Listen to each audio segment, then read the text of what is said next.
My name is Michael Masterman-Smith. Sometimes I go by Dr. Masterman. Sometimes people call me Masterman, Mr. Smith. You know, it's just the name they gave me, and I try to go with what I've got. You can call me Michael. You can call me Mike. So do I have a timer? You know what? I'm going to pull out a little clock here just so that I can stay on my own on our schedule here. I really appreciate everyone to be out here and to listen to the candidates and what we're trying to accomplish. I believe this year is going to be, we're going to be making history this year if everybody comes together, and we're in a very, very, very weird time in our country's history. I'm an Army brat. My dad was a satellite engineer. I grew up next to a fort, and he did a lot of things. He did a lot of top secret work, and what I grew up with was when things went wrong on the international stage, I had my dad pounding on the kitchen table about things that went wrong. So I'm here now in this time in history to know that I have solutions that I can bring to the table, and I want to help. I'm strictly here to help this country get better, figure out what we need to do to solve the problems. I'm a cancer biologist and a pharmacologist by training and education. I'm an entrepreneur, a small business owner. I run a small pharmaceutical company that works on hard-to-treat conditions. So my main goal is a health care plan. I want to introduce a Health Care Improvement Act, HIA. HIA.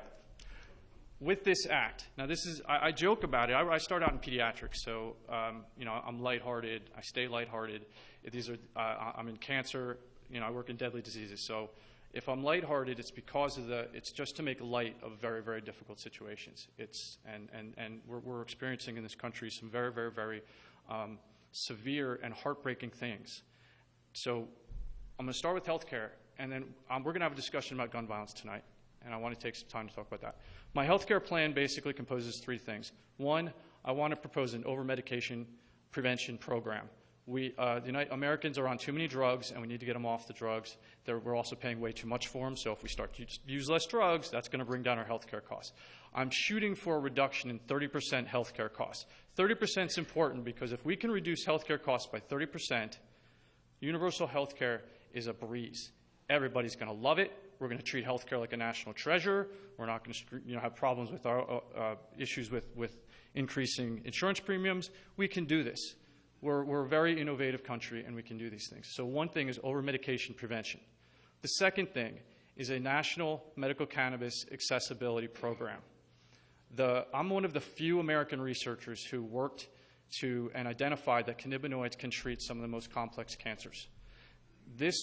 And I was using synthetic cannabinoids, but the problem was once we finished the study, we couldn't get those drugs into clinical trials, and we had no access to botanical compounds to further our research. And so I had to walk away and go do something else because the laws prevented me from doing my responsibility to find a cure for cancer.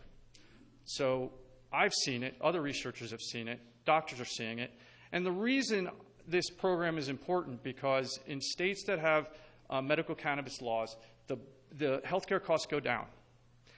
And the reason is because some of the conditions that medical cannabis can be used to relieve are the conditions that cause people to go to the doctors the most often. So they're directly related, and we need to and our government needs to be responsive. We need to be able to do this and we need to be able to step forward, and this is going to reduce our healthcare costs, and I have a feeling is going to transform our medical landscape if we do it properly.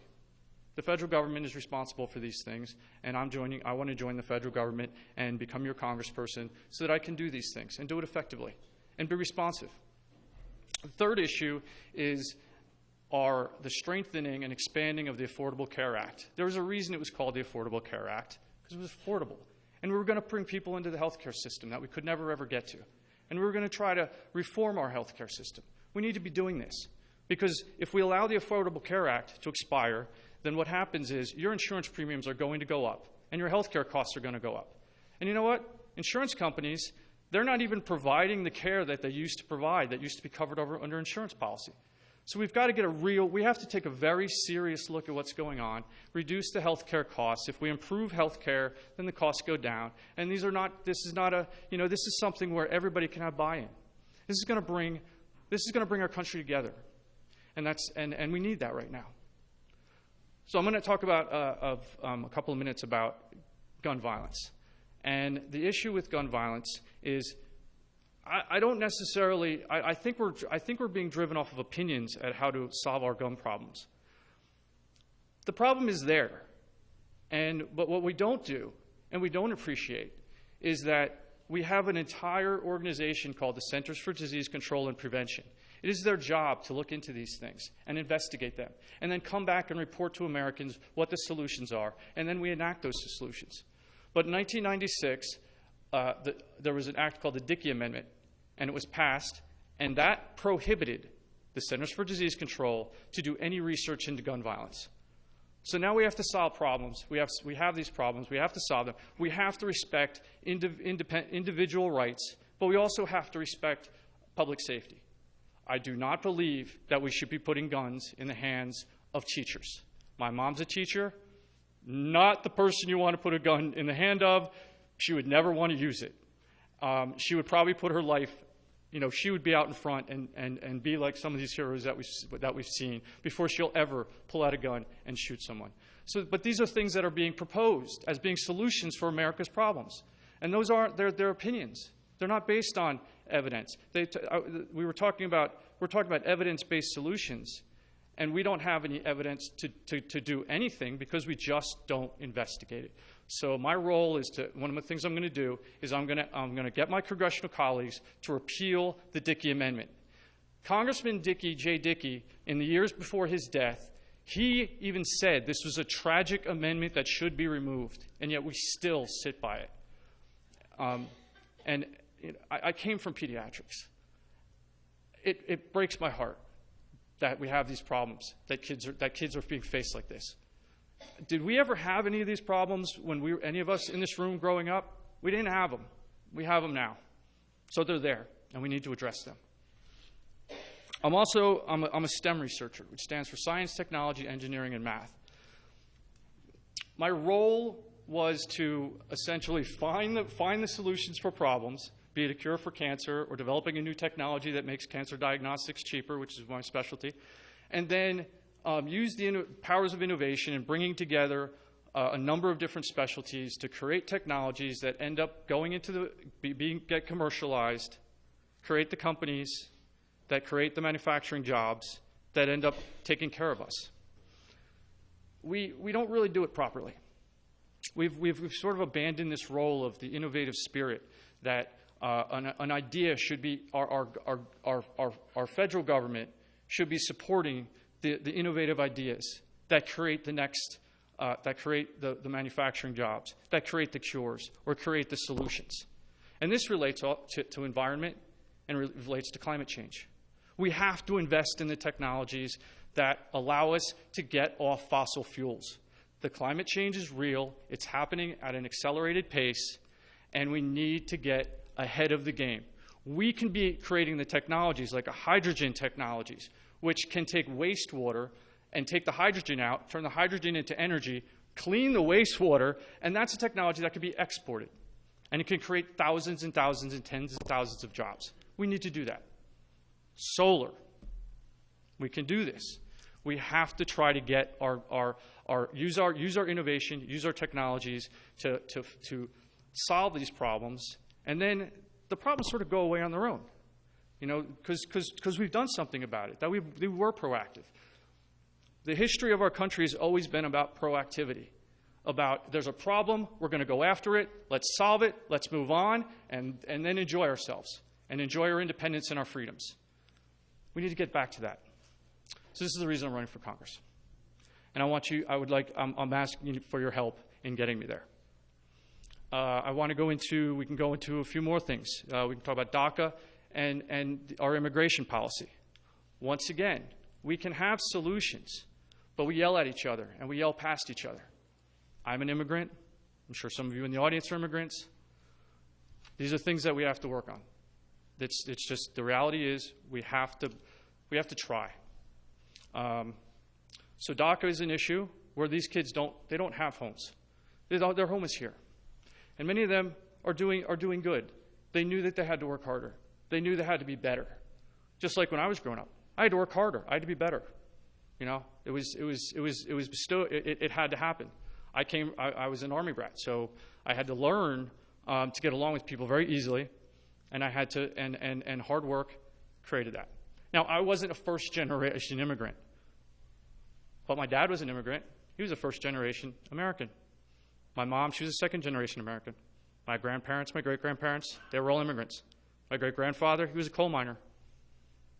This is us. This is us. This is America.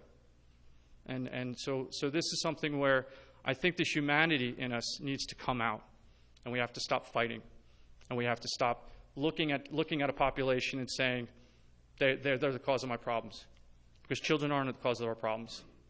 And so the circumstance where we have children that we need to take care of, and we should take care of them. As I said, my mom was a teacher, so the circumstances is always when you see a kid, you go take care of them. That's what we need to do. We're not doing it in our school system. We need a better education program.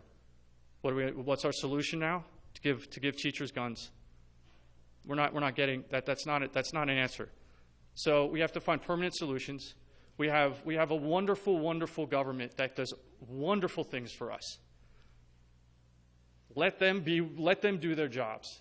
And then these things are national. And then we have healthcare, which is a national treasure, which we have solutions of an education system that we can be extremely proud of. And this is the thing. We're Americans. We're proud people. So we need to be doing the things that make us proud.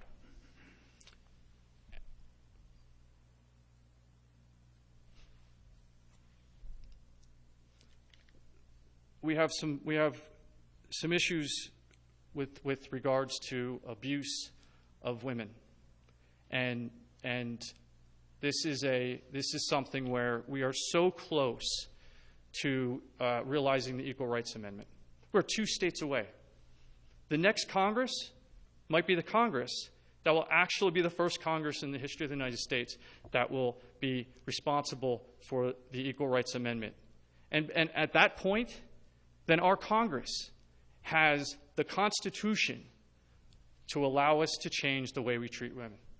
The common brutality that we have in our society, which has been attributed, that has been placed upon women, is unacceptable, and we need to do something about that. I think I'm about 10 minutes in now, and I would really want to hear what you have to say.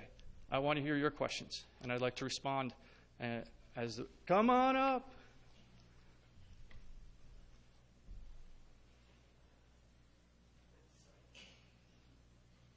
My name is Anne-Marie Wale. I am an immigrant to first generation. And I come from France, where they have a governmental, I call that governmental policy healthcare. You know it. Yeah. England too, Canada too. Yes. You know how we pay for it. You do. Do I know how Europe pays for health care? Yeah, do you? Well, there's a federal program. It's a much more of a nationalized system. So how do we pay for it? So how do we pay for it? Well, I'm going to tell you. The government take money out of our paycheck. And then we have to pay for a private insurance too, monthly. And it doesn't work. So I love America, and I know our forefathers read and study, and I wish from the bottom of my heart that someone would come up with a special idea and say, that's it. Taking everything everywhere in the world, compile, combine, and do something and say, we are unique. But don't tell me I want health care free for everybody. It's never free when it's governmental. You're bringing up a very good point. One thing that in Europe is that they don't get as many drugs as we have. The United States Americans consume 75% of the world's drug supply. We make up about 4 to 5% of the world. So we're a capitalist economy, and we're very proud of our capitalist economy. But we need to make that work. So the systems are a little bit different here. We do consume a lot more drugs than the rest of the world. We also develop a lot more of the drugs for the rest of the world. I look at, in the circumstance of if there is an issue with health care for everybody. In my field, cancer, the 2 years ago, cancer drugs reached over $100 billion in global sales. This year, they're expected to be $150 billion in global sales. That's not going to be sustainable. We already spend close to a third of our economy is based on health care, and now we're just getting more and more expensive drugs. So change the world. So yes, so this is the thing. Yes. But these are things that are controllable, and this is right. There is a circumstance where we say, I am paying for health care, and if somebody else is going to be paying for health care, then I shouldn't be paying their bills. And that's appropriate. I think that's definitely appropriate. But we're losing more and more people to not having insurance.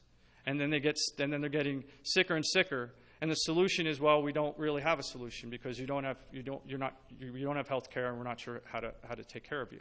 So I understand. Don't take money out of people's pockets in order to go to take care of somebody else. But your money's being taken out of our pockets on a regular basis with our insurance premiums. When we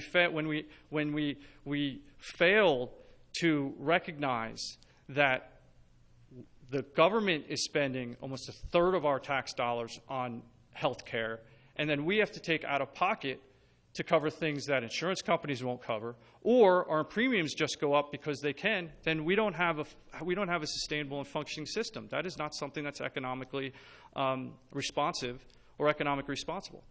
So here we are. Do we allow people to get sick and say, you're on your own? Or do you say, go to the emergency room, and then our county and state tax dollars have to go to support that? These are things that every single healthcare provider, every doctor, every nurse, every and believe it or not, the insurance companies recognize it, and the pharmaceutical companies, and all this large system that we have that is supposedly responsible for healthcare.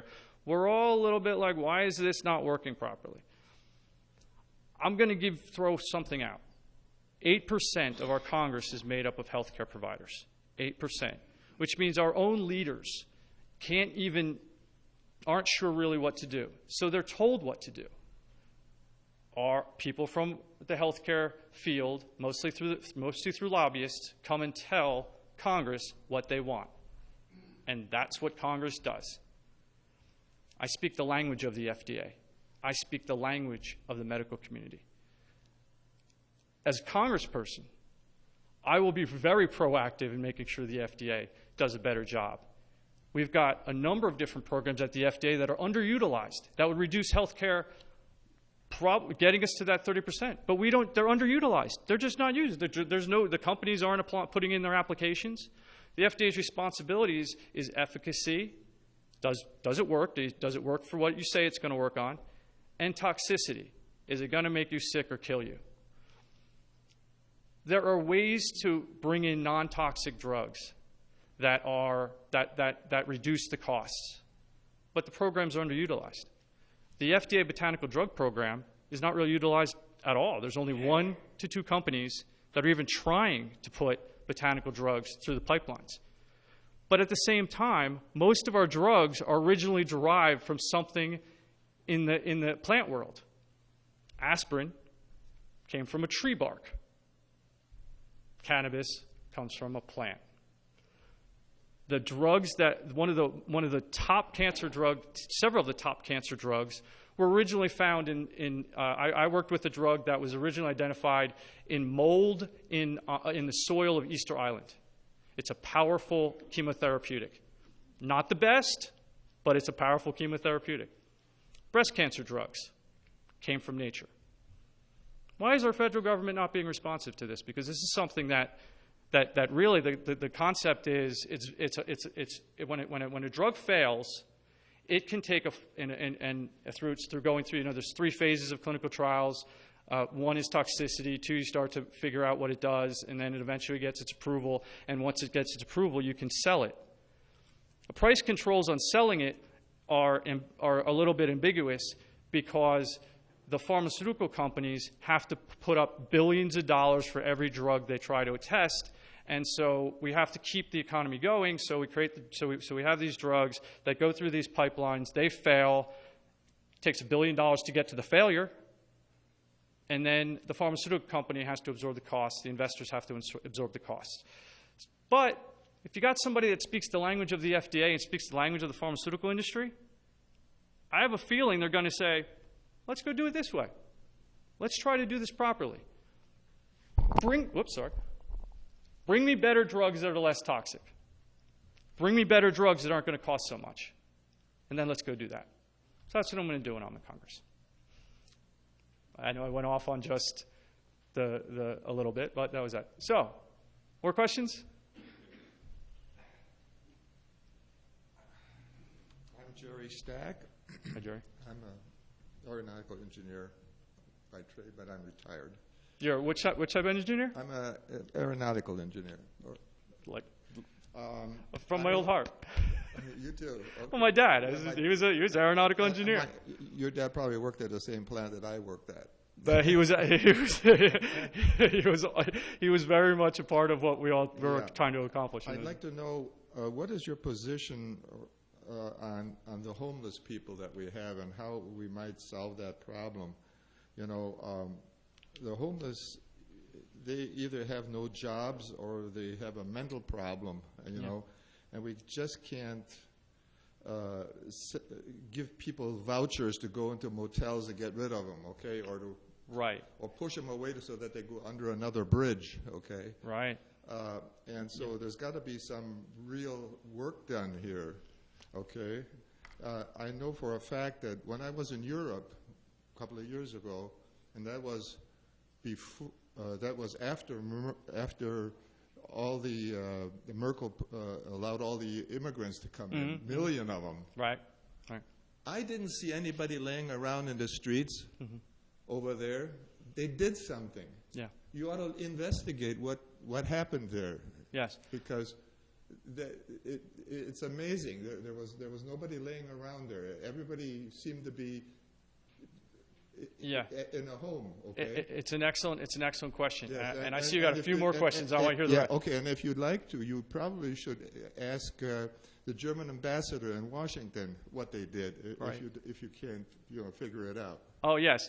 Well, first of all, and this is a good point because we don't have a national homeless program in this country. It's a fragmented. It's not a national program. It's a fragmented program that states and cities deal with. And this is a good point because we do have homelessness is increasing, and there is an issue with mental health and drug abuse, and just people just fell off the last rung. When you fall off the last rung, and the safety net isn't there, or there's nothing being done, then you're really on your own. And we don't have a national homeless program, and that's something that we should be acting on. We're giving one-way tickets now for homelessness. We treat it as something we just don't want to deal with, but it's in front of us all the time. And it is something that needs to be done. We do need a national homeless program. And I know people get scared when we say program, but we do a lot of things very well when we put our minds to it. And homeless is something that needs to be done. It's not getting better, it's getting worse. It is sad. But it is related to our mental health issues, and it is related to our drug issues, and so yes. So how about this? I will lead a congressional task force on homelessness. Good. There you go. And we'll do something about this. And the second cause is the mental problems that a lot of these people have. And Ronald Reagan closed all the mental institutions in that year, and we don't have them anymore. Maybe we can take them off the streets and put them in some mental institutions and help them along. Right. Well, obviously what we need to do, and this extends into our problems with gun violence, we have mental health problems in this country. We're not addressing them properly. We're going to be way short on our psychiatric nurses in this state alone. Coming in the coming years, we're not going to have enough psychiatric nurses, never mind psychiatric facilities, to take care of the mental health problems. So when we talk about there should be a mental health agenda, and this is something that I can lead on. It might not be the thing that really excites people, but it is something that the wheels of government need to be responsive to this. And so with regards to a national homeless program, with regards to a truly progressive and effective and permanent solution for our mental health problems needs to be done.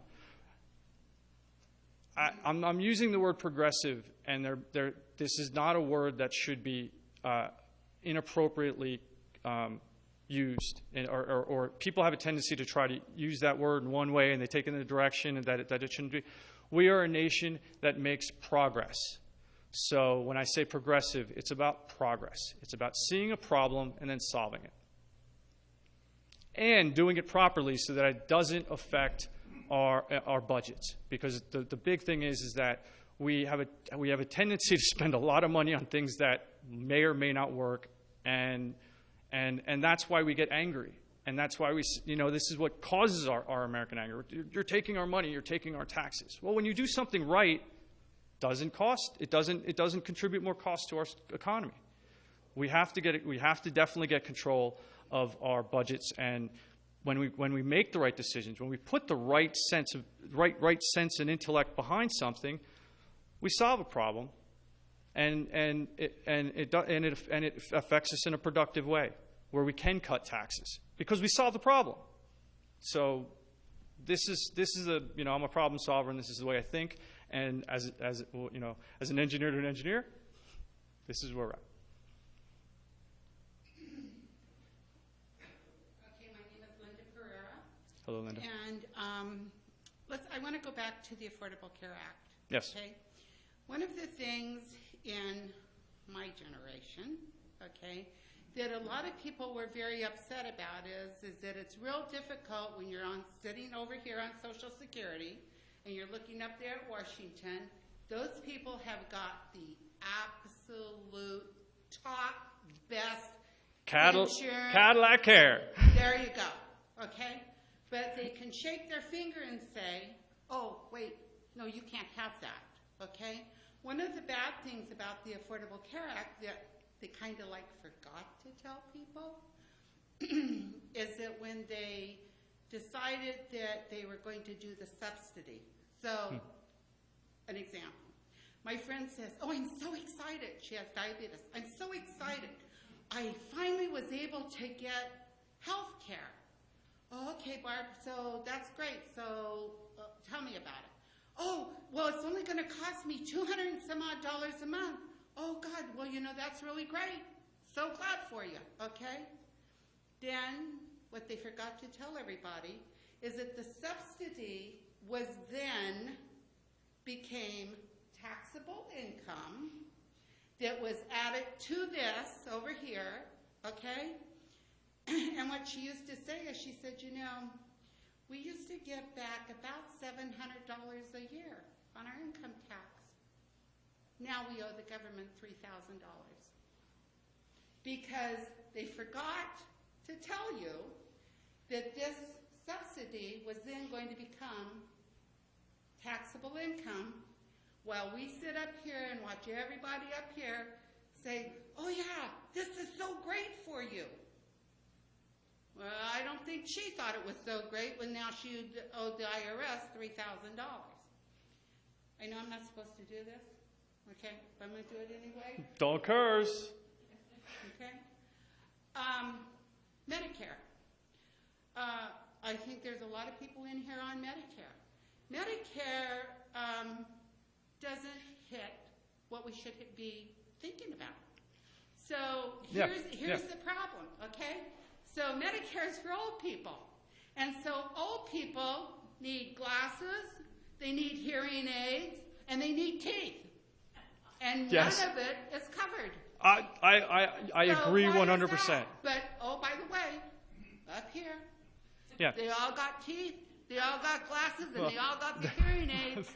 They all got something. Just saying. Let's face it. But it goes back to what I was, and what you're saying is correct. We can give a round of applause for that one because it's passion, and that's what we need to be hearing.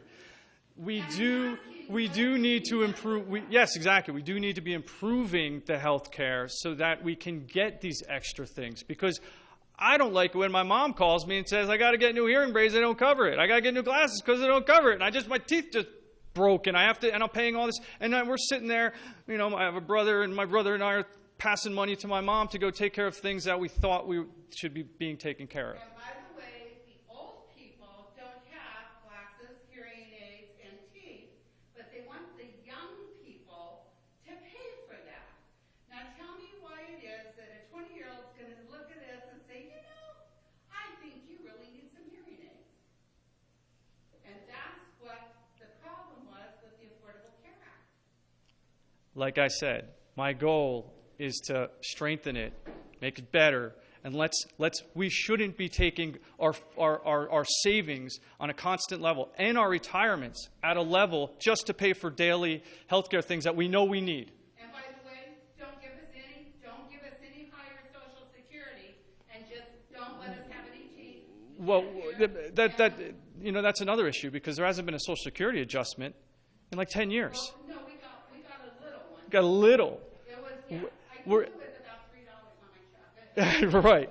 We're not taking care of seniors as well as we need to in this country, and we need to be doing it better. And it's a fundamental thing that we should be that we need to be working on. This is why I really sat down and I literally wrote a law to identify all these little things and say this is what we can do to fix this, this is what we can do to fix this. So when I go to Congress, they're going to hear about what we need to be doing to fix this. And when you get there, you'll hear from me. I want to hear from you.